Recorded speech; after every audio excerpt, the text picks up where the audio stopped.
Hello, everybody, and welcome back to another episode of the InnerFight podcast. My name's Marcus Smith, and I am your host, and I appreciate you being here with me. For those of you that join 2 shows a week, I appreciate that. For those of you that share the show, I appreciate that, and I always appreciate feedback. If you do have any feedback, winning@innerfight.com. I'd love to hear from you. I want to make the show better. I want to get guests that you guys want to listen to, so please feel free, drop me an email anytime. I'd love to hear from you. This week's show is the first show that I have done in a car. Yes, we recorded this show in a car, and I didn't even brief my guest that we were going to record a show. We went out running on a Friday morning, and as we got in the car on the way back, I knew it was about an hour 15 journey. We sort of debriefed the run, cooled down a little bit, and I whipped out the DJI mics and set up the GoPro on the dashboard, and I said, "Are you ready for a podcast?" My guest turned around to me and said, "Are you serious?" And I said, "Yeah." He goes, "Okay, let's roll with it." So it's the first podcast I've ever done in a car. I hope it was safe. I think it was safe. I had my hands on the wheel. All the mics were wireless. The camera was obviously wireless as well, so I didn't compromise anyone's safety. There is a little bit of noise, a bit of background noise, because we were driving on the highway, and sometimes you do hear my car telling me that I've gone over the speed limit of 120. However, I hadn't yet hit the speed limit of 140 because that gets really expensive. So it's an interesting show. It's a lot different. If you're watching the video version, yes, we're both sat in sunglasses, but the journey that this guy has been on since he first walked into the gym in 2017, I think it was, has been absolutely sensational to watch. I've also had the massive privilege of being a part of it in certain different ways. He's given my life a lot, he's given our community a lot, and he's given himself and his family a great deal as well. This week, we talk about probably quite a big change that he made in a few months ago, not only in his life, but in his family's life as well. And the impact of that, how things are going, how he thinks things are going to end up, and how he is embracing this new way of living. This week's show announcements, I do not expect that at the time of recording that Big's Backyard Ultra will still be ongoing in the United States. It is an incredible race, 6.7 kilometers every hour until you can't. At the time of recording, the guys have been going 94 hours. And why is that important? We have 2 people from our community who raced over there, Keith and Jeevy. Keith proudly bowed out on 74 hours, and Jeevy kept going for another 7. He managed to get 81 hours. Just think about that for a second. 6.7 kilometers an hour for 74 and 81 hours respectively. And as I record this, the guys are on 94 hours. Go and have a look. That's the message. That's the announcement. Go and have a look at Big's Backyard Ultra. It is incredible. And what these guys are doing right now, and will have, hopefully, it would be absolutely freaky if you were listening to this show that is released on Friday, if they are still going, because that would basically be 7 days where they sleep like 6 minutes an hour here, there, and everywhere. It's incredible what those guys have done, and that's why I think they deserve a special mention. In other news, other announcements, Friday the 27th, the day that this show is released, is Final Fridays. Get down to the gym, 5 p.m., have a workout, get out by 6:30 p.m., or hang around, enjoy, and have a chat. Final Fridays is always an epic workout. It really doesn't matter if you're into CrossFit, if you're not, if you're into just hanging out with people, having a bit of a good time, maybe getting a little bit sweaty and a little bit tired, then that is definitely the place you need to be at. And as I mentioned last week, and I will continue to mention as we want to gather some great momentum to support the guys who are taking part in Turf Games, takes place on the 10th and the 11th of November here in Dubai. I believe on the 10th, and I'll get more information closer to the time. On the 10th evening, which is a Friday, the event is at the beach or somewhere different, whereas on the 11th, where everyone is participating, it is over at the track at Sports City, and anyone can go in and watch it. I will also confirm if there's a charge to do that. I do not have that information yet. But this is a pre-warning. Get it in your diaries. Turf Games, 10th and 11th of November. If you are someone who maybe has a little bit of a sweet tooth or just likes a little treat, you are missing out if you're not coming to Smith Street Cafe and getting involved in Treat of the Day. These have been going down an absolute, pardon the pun, treat, where every single day there's 2 or 3 different treats in store, limited stock. Yes, maybe it's a sales tool. There's not a lot. Once they're gone, and all of that stuff. But they have really been causing some interesting times. So if you're in the area, Studio City, Smith Street Cafe, every day, there's a few little treats kicking around. My final thing for this week, if you listened to the show earlier in the week, podcast 849, you would have heard all about the coffee run. If you want to come and get involved in the coffee run, we run every Friday morning, 5:59 down at the start of the track of Kite Beach. It's not actually Kite Beach. Kite Beach is in a completely different location. If you're not in Dubai, this is not applicable to you, but it is really a community run. It's a lot of fun. There's coffee afterwards. And what I really want to encourage you to do is that if you don't come to our coffee run or you don't live in Dubai, find where you can have your own coffee run, or it could be a coffee walk or something with someone or a group of people, which is all about community, conversations, and basically chatting to each other and sharing energy at least once a week. We invite you to our coffee run. It happens every Friday. And if you want to learn more why I think the coffee run is important, as I said, 849 is your episode. That's it for this week's show announcements. Let's get into the show.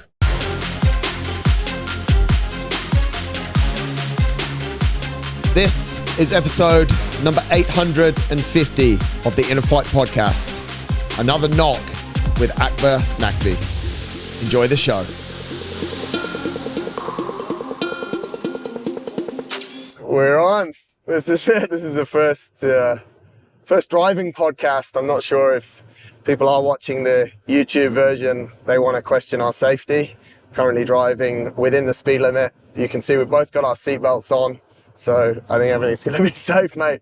Akbar, welcome back to the show. This is 100 shows, or almost 100 shows, since we spoke about the reawakening in episode 700 and someone will quote me 50 something.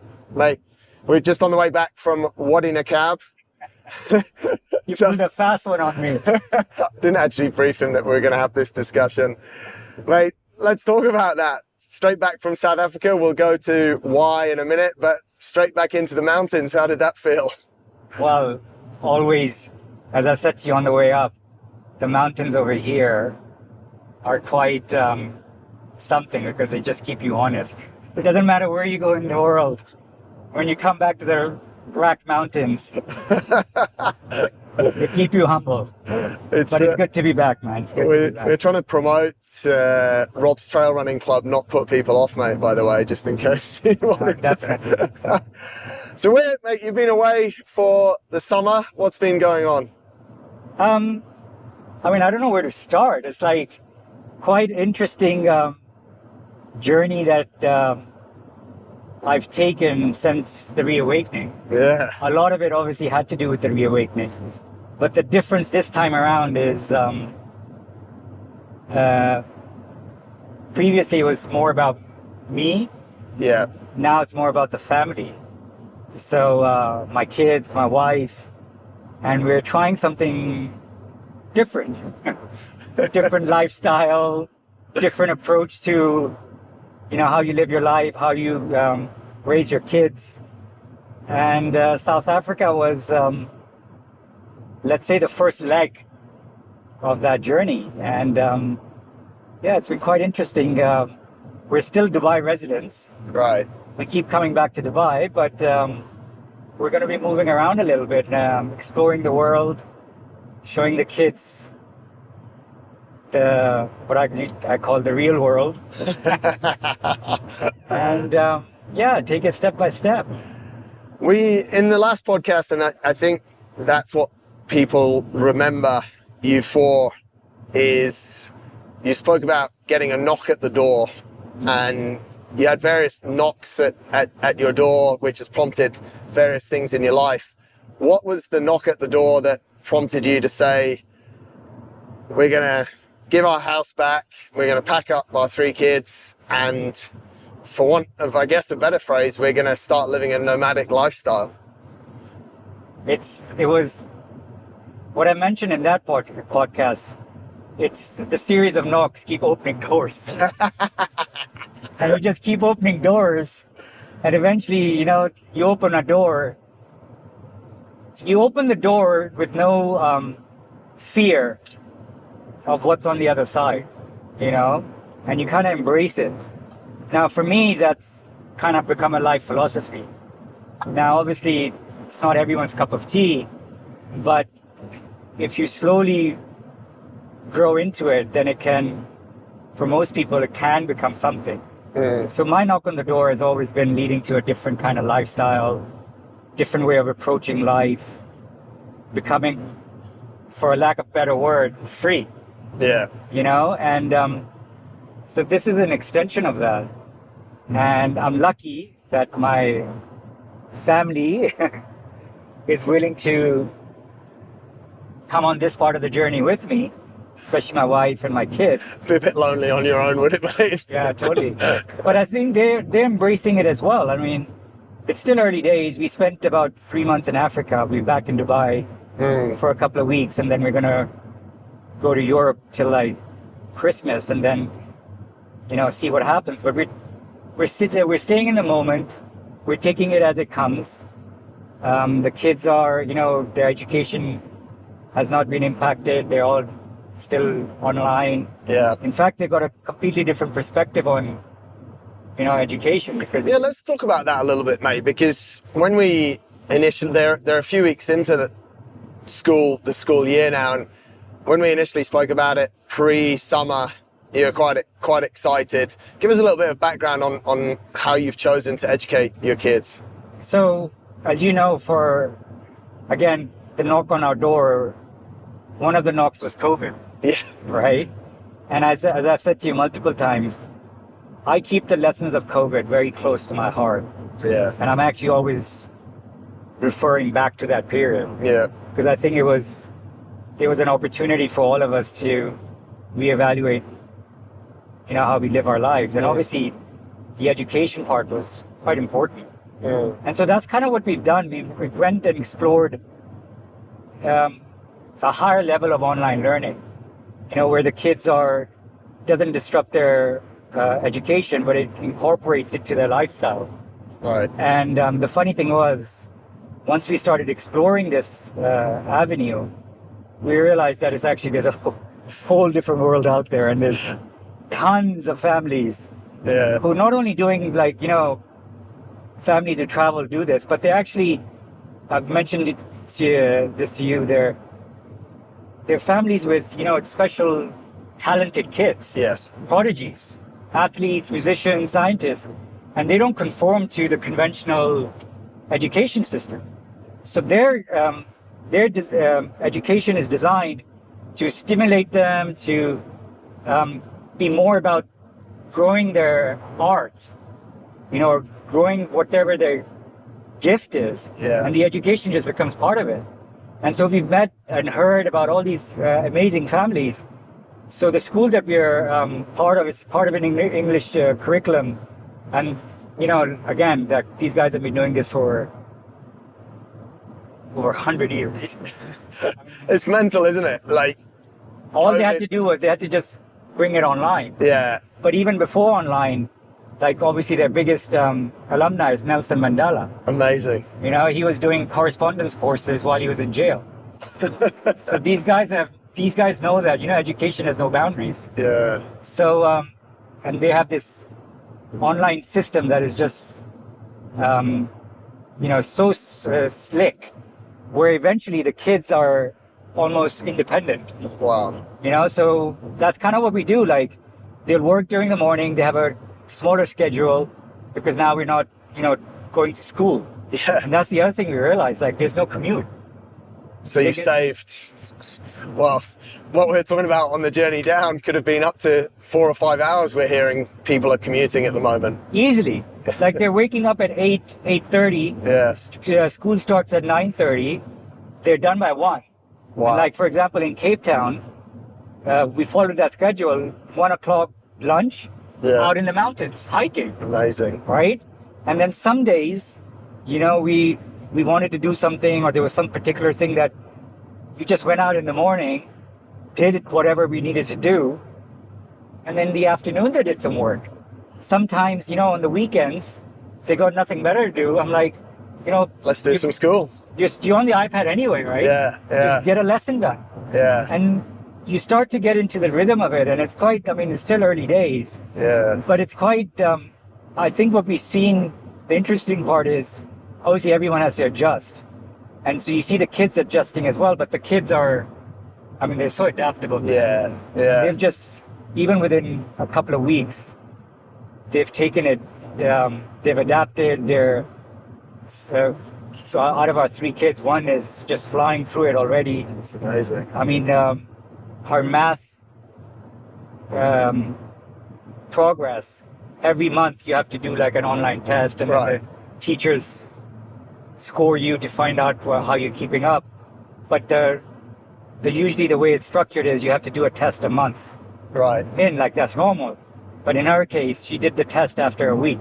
Of course. Because a lot of kids go on their own speed. Yeah. Yeah. Some kids will fly through it. Some kids will take their time. Yeah. But the important thing is you're getting a lot of one-on-one. Wow. And, now we're realizing like a lot of kids need that one-on-one in certain subjects, or they don't need that class structure because they can just keep going. Yeah. At their own rhythm. I guess one of the biggest things is related to, maybe we'll come back to the academic side, but related to the commute is the kids are probably now a lot more relaxed. They're able to sleep longer, so they're able to physically recover a lot better, mentally recover a lot better. There's not the stress of a commute where, I guess, you were the great dad driving the kids to school every day, but I'm sure you saw some pretty good fights with 3 kids in the back of the car from time to time. So that stress is removed, and they're just a lot more relaxed about everything. So their willingness to learn and readiness to learn is probably, they're in a completely different mindset to how they'd show up to a class maybe one day where they've had to wake up at 6 a.m. They've been forced to eat, then they've been in a car journey that's an hour and a half, or whatever it could be. They get to school and they're absolutely broken, whereas they're starting their lessons wherever you are in the world right now, 8:30, 9 o'clock, having had a great night's sleep, and everyone's quite relaxed.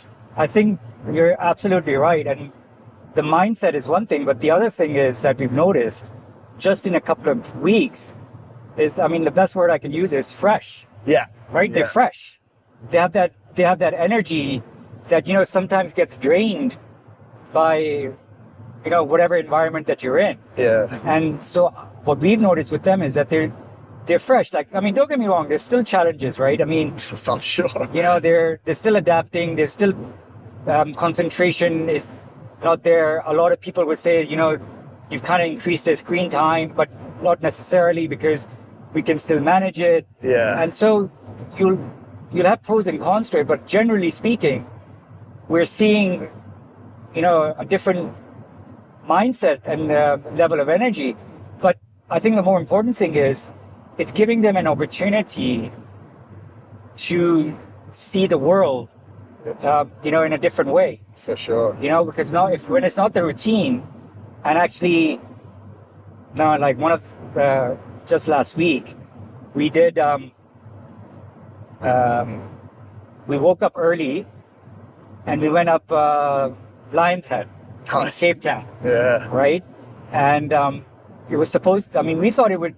It's a decent hike. It is. It's quite a nice elevation, and the kids just flew up it. Wow. We turned around, came back down, had a nice lunch, and then went back home, and they pumped out about 3 hours of schoolwork. Wow. And it was just.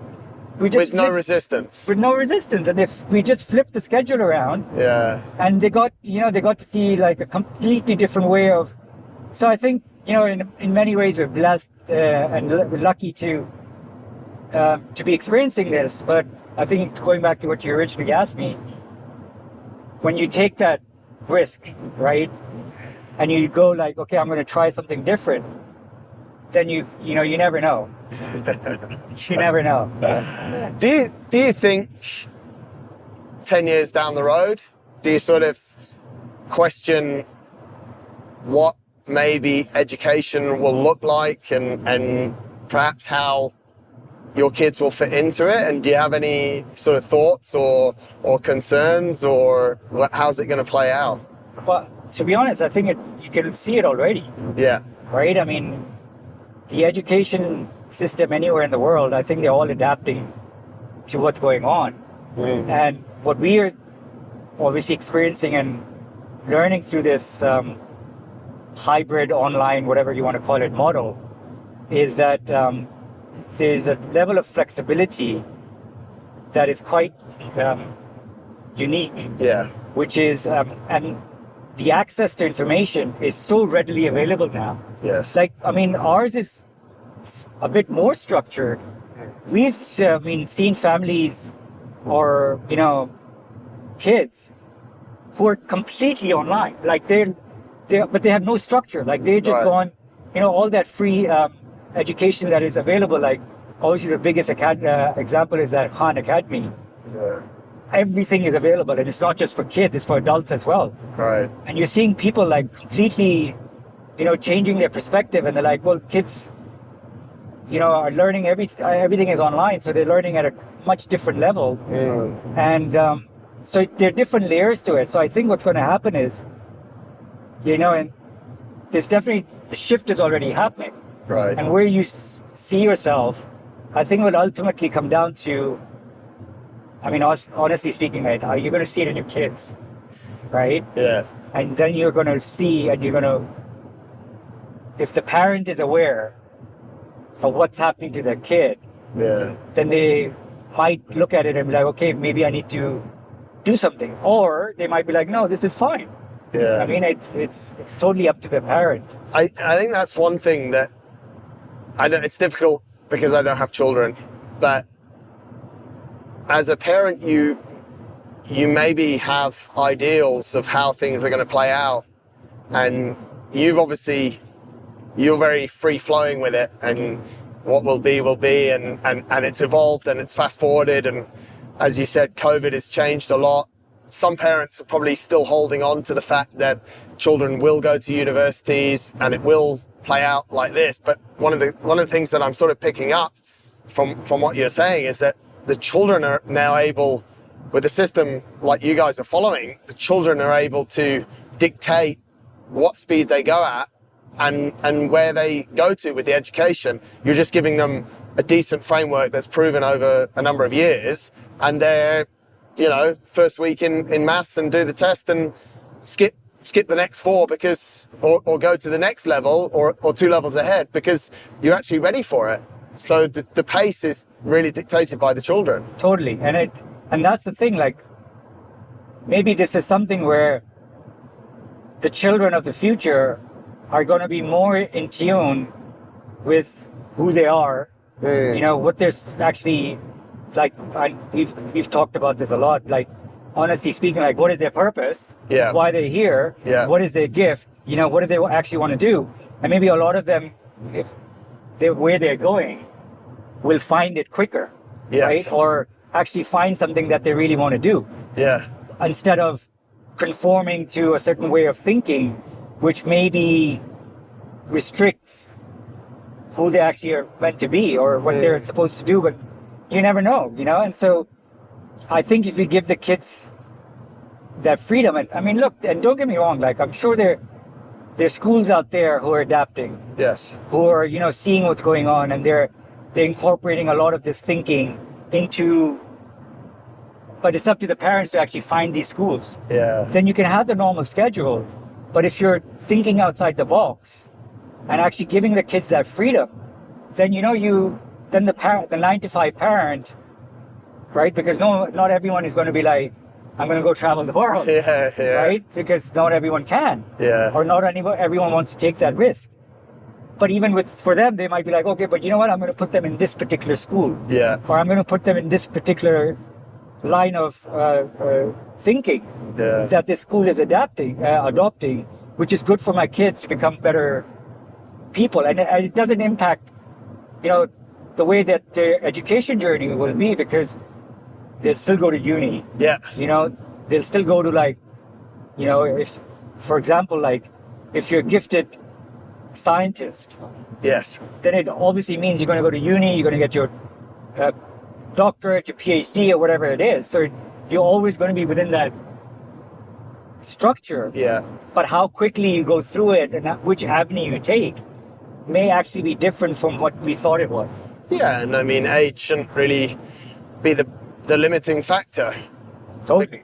It's, you know, if someone's smart enough, and I think, like you said, that's what we're actually, if you look, that's what we're seeing already, that online children are doing university degrees at 14 years of age, because that's when they're ready to do it, and that's the pace. One thing that I don't know if I often hear, or is actually a thing, is people's worry about the interaction that the kids get. Now, obviously, having 3 kids at home, they're probably pretty good at interacting with each other and developing social skills. But is that something that you're conscious of? Do you think about, and how do you sort of ensure that they continue to develop in that area as well? I mean, that's one of the key elements, right? A lot of parents, even we hesitated in the beginning because we were like, what's the social impact or aspect of it? But you again learn as you go along. I think obviously the fact that we're lucky enough to be traveling and experiencing different cultures is a benefit into itself, where it's allowing them to experience not only different cultures, but learning how to interact with different kids from around the world. Yeah. But that is something that we both, myself and my wife, are focused on. And so again, like with anything, you incorporate that into your thinking, into your lifestyle. So what we'll do is, you know, the school itself is really good with that, because they actually have, that was one of the first questions we actually asked them when we were evaluating, and they were like, you know, we have a Facebook group for parents in over 100 countries. It's crazy. So they're like, whichever country you go to, just let us know, and we'll put you in that Facebook. And so they already have these little communities. Yeah. So that's one way of doing it. Then the other way is like, you know, you put yourself in situations, or, you know, wherever you're staying, or that you're close to like families, so the kids can interact and be, you know, and make friends. So like, for us, we were lucky in the fact that Cape Town or Africa, some of the places that we went to, we had friends who had kids, so they were interacting with them. And so you know, again, when you go into something and you're like, okay, what's going to happen, and then you realize, wait, hold on, there's a whole world out there there's a solution to everything. I mean, I guess the simple example is your son Rio loves football. I mean, there's football academies no matter where you are in the world, right? It's a great example. So every place that we go to, beforehand, I research, call, and find out who the school academies are. Right. So for example, in Cape Town, through some of his coaches here in Dubai, they put me in touch with an academy in Cape Town. So literally, the day we arrived, the next day he was training. Amazing. So he had 3 training sessions a week. Didn't impact his training at all. You know, he's still doing his thing. And from his, I mean, you'd appreciate this from an athletic point of view. He went into it, like I loved the first session, because I was like, this is going to be so good. Because it was, he came across African boys. Yeah. Right? They're different mindset, different physical thing. The way they play football is different. And you could tell that he was adapting. And so I feel like for him, his football journey or his football education is going to be quite different from a lot of other 100%. You know, and if he wants to make this a career, I said to him, I'm like, look, we might, if we do this for the next year or whatever, like, and we get to train in all these different worlds, you know, you will have incorporated skills mindsets, ways of training, coaching from different continents. Now imagine you go back to the UK, Yeah. right? With this It's incredible. set of skills, and you never know, because the scouts or if he wants to make this a professional career, they might be like, wait, hold on, where did you pick that out from? Yeah. Yeah. And he could be like, well, you know. But yeah, in 2023, 24, 25, I lived in 12 different countries and trained in these 12 different academies. Exactly. And the second training session, we went up, like, it was like one of the pitches on the side of the mountain. Again, the view was ridiculous, and I was like, look at this. But it was pouring down. Yeah. You know?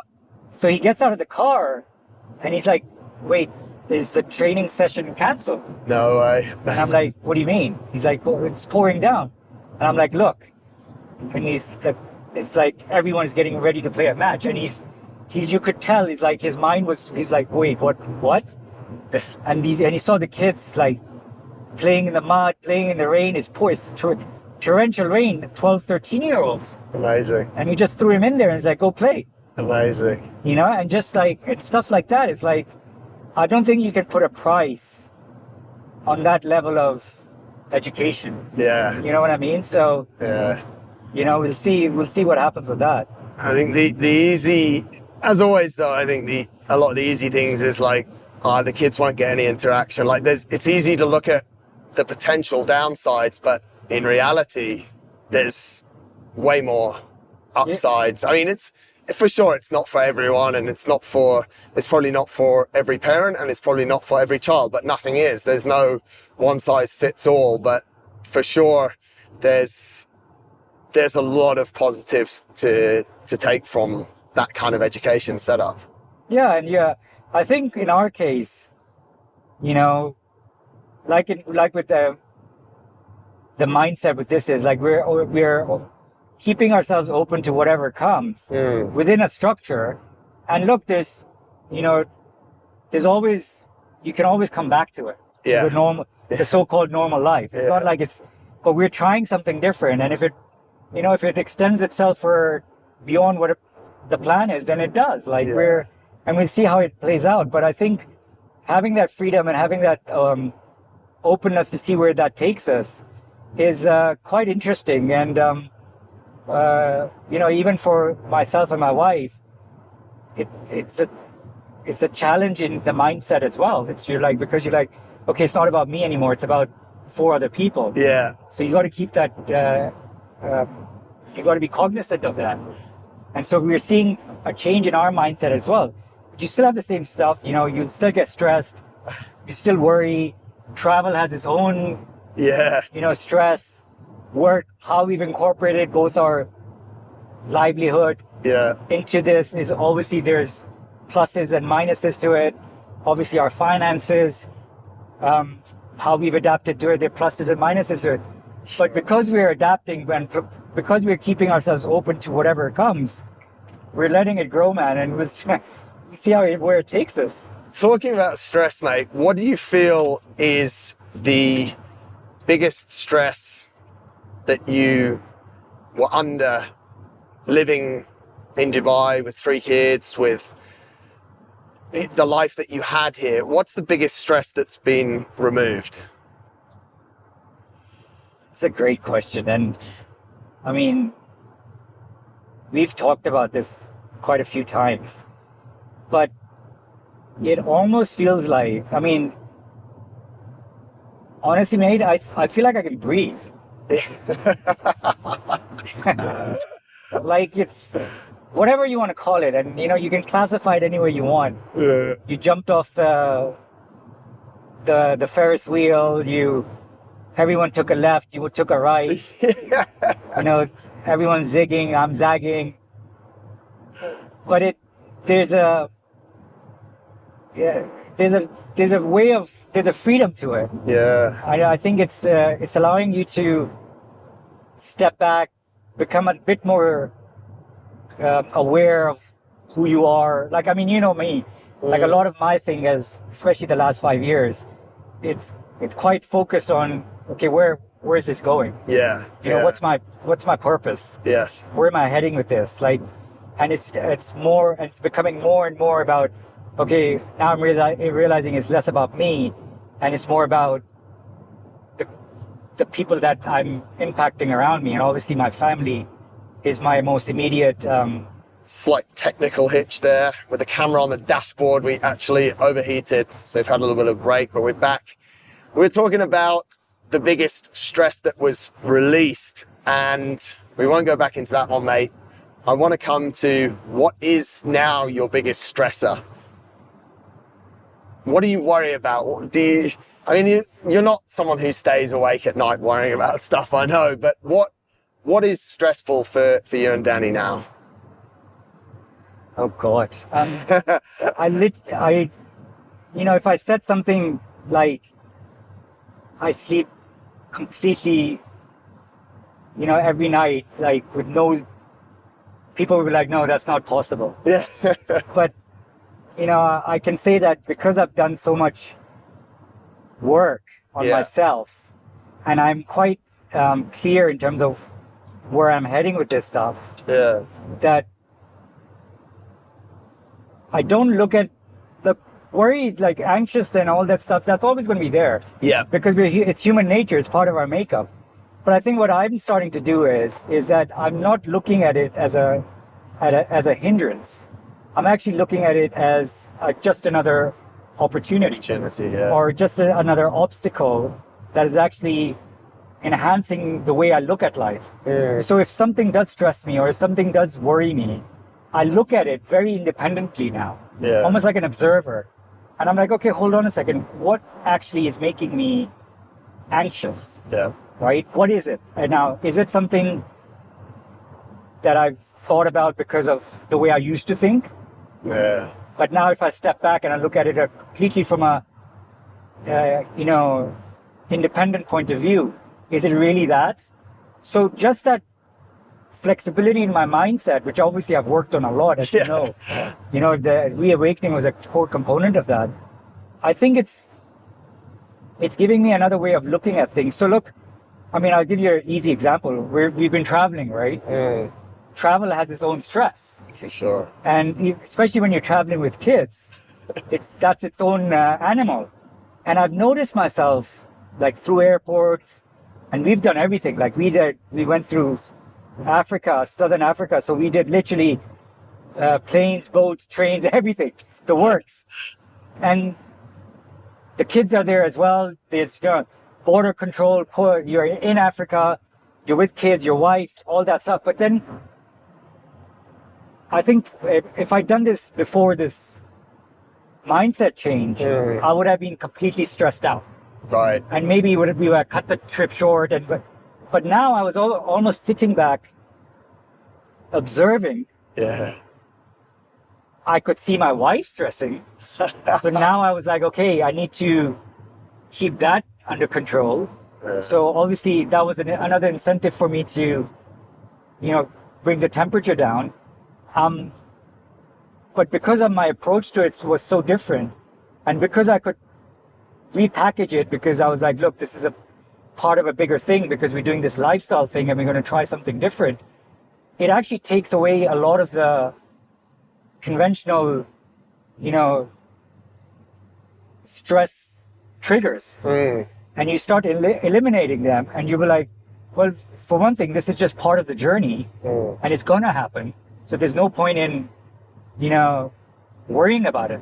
But then when you start observing your mind and seeing where it's being triggered, and then you almost step back and be like, wait, I'm not going to be triggered by that. Yeah. Right? You're standing in line for something. Nothing right now is going to change that. But that's like you said though, mate, that's you have worked on yourself and you can go through that process. But a lot of people, no matter what you tell them, they still, like, people, it's the same at traffic lights, right? People will just beep the horn. Like, they're just stressed about that. And it's like, where are you actually, one of the best examples in it's not just in Dubai, but in a number of countries, is like taxi drivers. Like, they beep the horn, but they're probably working for 12 hours. Now, I know you could say that if they do more fares within those 12 hours, they'll make more money. So they actually need to go faster. But essentially, they don't really have a big rush, but they're programmed to not be patient. They're programmed to beat the horn.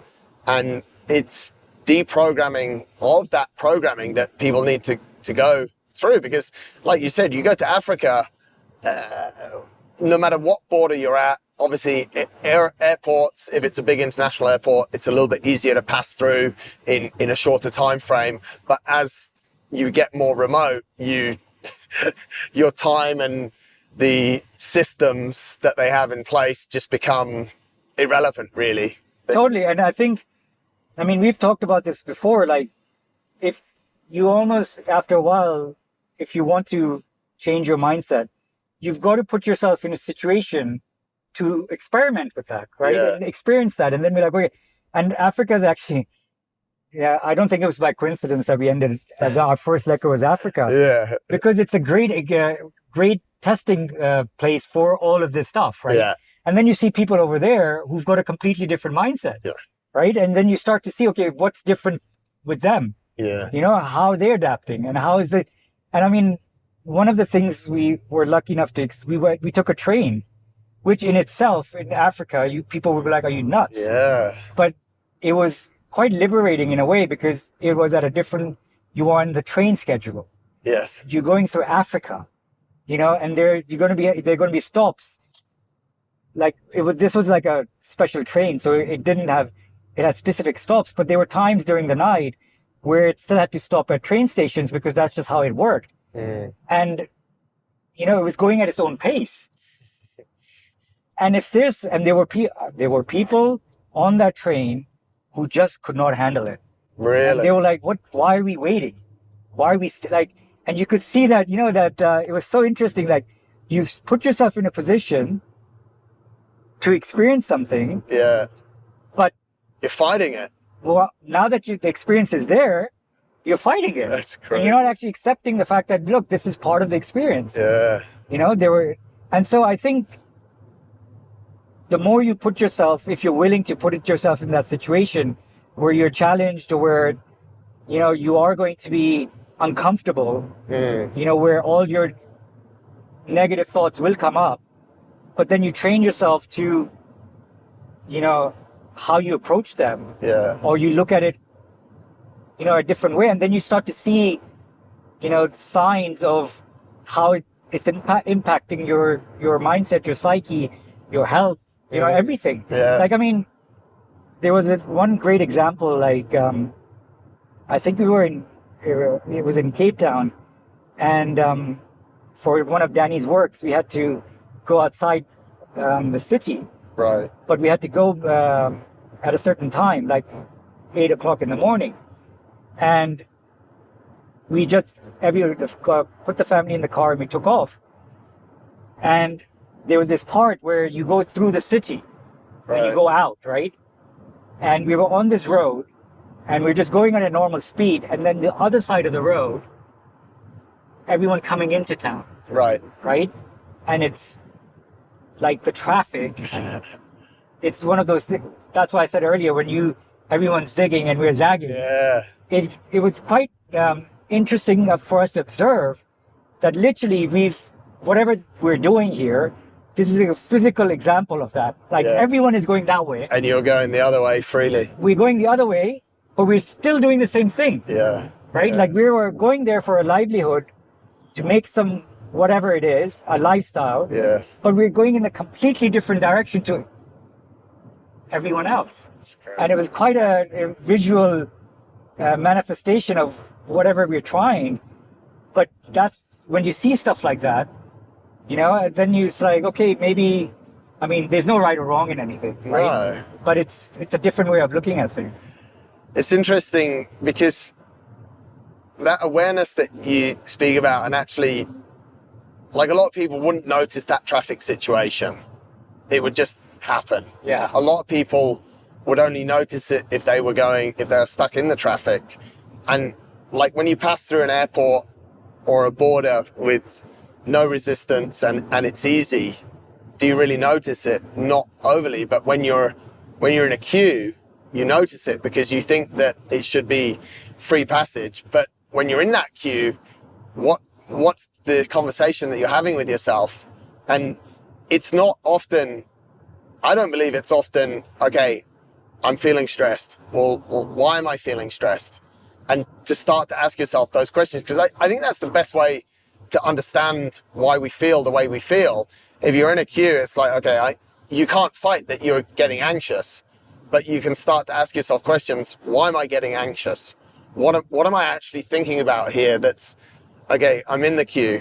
And when I get out of the queue, like, am I late for something? No. Okay, so what? And you almost start to have these different, I guess, checklists. I mean, I do anyway. I'm like, because... Well, let me give you a great example of just that situation. And it's actually very few people know of this story, but it's sort of for the first time we're telling the story. But obviously this train that we were taking came from Zimbabwe into South Africa. So before you get to the border, they've collected everyone's passports, right? Because they don't want to spend too much time at the border control. So Zimbabwe border, we went through and they checked every passenger because we stopped for an X amount of hours and literally it's like border control, like they stop and it goes through. But the trained people who do this is that South Africa is going to be a bit more of a challenge because obviously it's set up differently and they will pick on certain people because obviously this is Africa. Yeah. There's a train of a certain wealth, or a certain sector of wherever you are in the chain that's going through. So they're going to try and take advantage of that. And so they'll look at all the passports and they will pick certain passports because they will purposely try to delay the train because that's a way for them to make money. Right? Happens all over the world. Yeah. There's nothing you can do about it. It's just the way a large part of the world just works. So now they've kind of given a heads up to all the passengers, but most passengers are not really aware of what that means. Me, on the other hand, because I've traveled the whole world on a Pakistani passport, I know exactly what's coming up. Because that's what happened, right? We stopped at the South African passport. At a certain point, the feedback came back that they want to see two people. Right. And you knew that you were one of them. I'm one of them. And literally, the whole thing was, they want me to come off the train. They want to physically see me. Everything is, like in terms of paperwork and everything, everything is, all they wanted was to get me off the train because that in itself was going to create a situation where it's triggering stress, right? Yes. The train people are going to get stressed because they got a full train load of passengers. Yeah. Passengers are going to get stressed because they're like, why are we waiting? Yes. And so it's an opportunity for them to maximize it for whatever their purpose is, right? Yeah. Now everyone's getting stressed. They come to me and they're like, you need to go to the border. I'm like, sure, let's do it. And now family, people around me, you can tell their anxiety levels are going up. Amazing. Right? And I'm just like, we will play this as it goes. Yeah. And I knew because, look, at the end of the day, when you're doing something, again, with a certain level of authenticity, and you're doing it for the right reasons, the truth always plays out. So I knew that there was nothing in this. I had nothing to hide. Yeah. But I knew exactly why this thing was playing out. So so they took me off the train, and they actually said, they're like, look, because the border thing was about 30 minutes away, they're like, we will have to leave you. Oh, wow. Right? So the train will leave because we're on a schedule, but the guy, what they call them chasers. Once you're done at the border, you're going to chase the train. And now, in that mindset, conventional mindset, I would have been stressed. Yeah. I just looked at it as an incredible opportunity. I was like, when am I ever going to experience something like this? Yeah. I was like, okay, let's see what this play. I went to the border, South African guys, look, genuine, people just playing the system. I went in, they immediately knew that I knew what was going on. Right. Right? So they shut down everything. They're like, okay, we're not going to get anything from this guy. Yes, we got cut off again. The major learning from our debut car podcast is that in summer, when it's 45 degrees outside, no matter what camera you use, it will get hot on a dashboard. Anyway, let's get back to the story. We're in the passport office on the border, mate. Continue and finish this one off, because this is a great way to finish. Yeah, exactly. So it's the mindset, right? So I was like, okay, I was aware of what was going on. I went into it with an open mind. I had no, expectations or pre-conditioned judgment or whatever. I was like, it is what it is. Yeah. We know exactly what these guys are doing. I know exactly where I stand in all of this, and we'll just let it play itself out. And you saw the people, they relax. Yeah. And they realize, they're like, okay, he's not going to get agitated by all of this. So we've lost our advantage. Yeah. Right. And we've lost whatever we were trying to do. So they were like, okay, you're done. And even the trained people who came with me, afterwards, they were like, what did you do? Why did we, like, what just happened? Yeah. And I was like, what? But I was like, because I told them there's nothing there. Yeah. And so, but I was so open to the whole thing. And to be honest with you, I loved the experience because I interacted with people and I never judged them, and I respected them for who they were. Yeah. Many people would be like, oh, they're trying to scam you or whatever. I'm like, whatever. That's their life. Yeah. I'm not going to judge them. And it happens everywhere. Are you going to make comparisons between what they're doing and what some of the I don't even want to get into that, right? What the politicians are doing. But, so who are we to judge? But because I was aware of that and because I left myself open to that, I experienced it. I saw a lot of people react a different way to me. Nothing happened that was negative. And then I experienced something quite amazing where we chased a train back, and literally it's like out of the movies. We're chasing the train and they were like, okay, we need to get to this particular stop because we need to get ahead of the train. So they radioed the train. We're like, we're going to be at this particular stop. So we've bombed past the train. We get to this particular station where it's run down. It's been abandoned for years. Yeah.